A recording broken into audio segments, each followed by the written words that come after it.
ভাইরে, আমাদের দেশে 2025 ব্যাচের এইচএসসি পরীক্ষার্থী আলট্রা মডার্ন ছোট ভাই বোনেরা নাকি পরীক্ষা দিবে না, কারণ দেশে আবার নতুন করে করোনা দেখা দিয়েছে।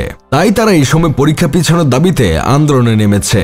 এক মাস্ক পরিহিত পরীক্ষার্থী ছোট ভাইকে দেখলাম বলতেছে, এই করোনার সময় যদি পরীক্ষা দিতে এসে কেউ করোনায় আক্রান্ত হয় তখন এর দায়ভার কে নিবে? 1 থেকে 2 2 থেকে 10 জন, এভাবে 10 জন থেকে পুরো এরিয়া সংক্রান্ত ঝামেলাটা যেন না হয়, সেই জন্য আমরা দাবিটা জানাচ্ছি। ভাইজানের কথা শুনে মনে হচ্ছিল সে সবে মাত্র এইচএসসি পরীক্ষার্থী হলেও ভাইয়ের মাথায় প্রচুর জ্ঞান আর বুদ্ধি আছে। একজন উচ্চশিক্ষিত মানুষের মাথায় যে জ্ঞান নাই, আমাদের এই এইচএসসি পরীক্ষার্থী ভাইটির মাথায় সেই জ্ঞান রয়েছে। আমাদের দেশের এই ছোট ছোট ভাইয়েরা দেশের কথা কতটা চিন্তা করে একবার ভেবে দেখেছেন?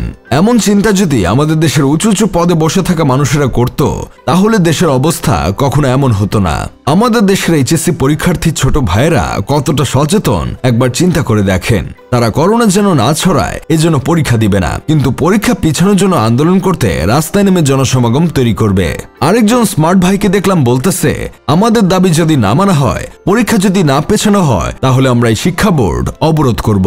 এসব দেখে আমার বন্ধু কেরামত বলতেছে, করোনার চেয়ে ভয়ঙ্কর হচ্ছে এরা, যারা পরীক্ষা দিতে চাচ্ছে না বলে মাস্ক পরে আন্দোলনে নামছে। কারণ আসলে এরা করোনার জন্য না, এরা সঠিক সময়ে পড়াশোনা করে নাই, সারা বছর পোংটামি করে বেরিয়েছে, তাই এখন করোনাকে বাহানা বানিয়ে অটো পাস নেওয়ার ধান্দায় নেমেছে। আসলে ভাই, যেদিন থেকে স্কুল কলেজে ব্যাট নিষিদ্ধ করা হয়েছে সেই দিন থেকে এরকম ধান্দাবাজ পোলাপানের সংখ্যা বেড়েই চলছে। আমাদের সময় পরীক্ষা আসলে পরীক্ষার টেনশনে কদম জোড়া কান্দে উঠে যেত, গলা শুকিয়ে যেত। পরীক্ষা কি লিখবো না লিখবো সেটার প্রস্তুতি নিতে নিতে রাতের ঘুম আর খাওয়া দাওয়া বন্ধ হয়ে যেত। আর এই জেনারেশনের পোলাপান পরীক্ষা কিভাবে কোন দোহাই দিয়ে বাতিল করবে সেই বাহানা খুঁজে। এই যে এখন করোনার দোহাই দিয়ে পরীক্ষা পেছাতে যাচ্ছে, রাস্তায় নেমে উল্টাপাল্টা কথা বলে সময় নষ্ট করছে। আমরা যদি এমন কিছু করতাম তাহলে আমাদের পিঠ এতক্ষণ সোজা থাকতো না, বেঁকা করে হাঁটা লাগতো, কারণ বাপ মায়ের হাতের মার তো একটাও মাটিতে পড়তো না, সব আমাদের পিঠেই পড়তো।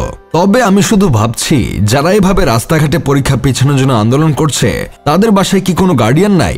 তাদের বাবা মা কি নাই? এদেরকে কি কেউ কিছু বলে না? স্কুল কলেজ থেকে না হয় বেত নিষিদ্ধ করছে, বাসা বাড়িতে তো আর নিষিদ্ধ করে নাই। আপনাদের ছেলেমেয়েরা যে পড়াচোর হতে হতে একদিন দেশের সবচেয়ে বড় চোর হবে, সেই দিনের অপেক্ষা আছেন নাকি? আসলে মায়ের উপরে কোনো ঔষধ নাই। কয়দিন পর পর শুধু কলেজ ভার্সেস কলেজ লাগালাগি হচ্ছিল না, তারপর পুলিশ এসে তাদেরকে একদিন এক্সট্রা স্পেশাল ডোজ দিয়ে গেল। তারপর থেকে আর এমন কলেজ ভার্সেস কলেজ লাগালাগি হয় নাই। এরাও হয়তো কোনো স্পেশাল ডোজের অপেক্ষায় আছে।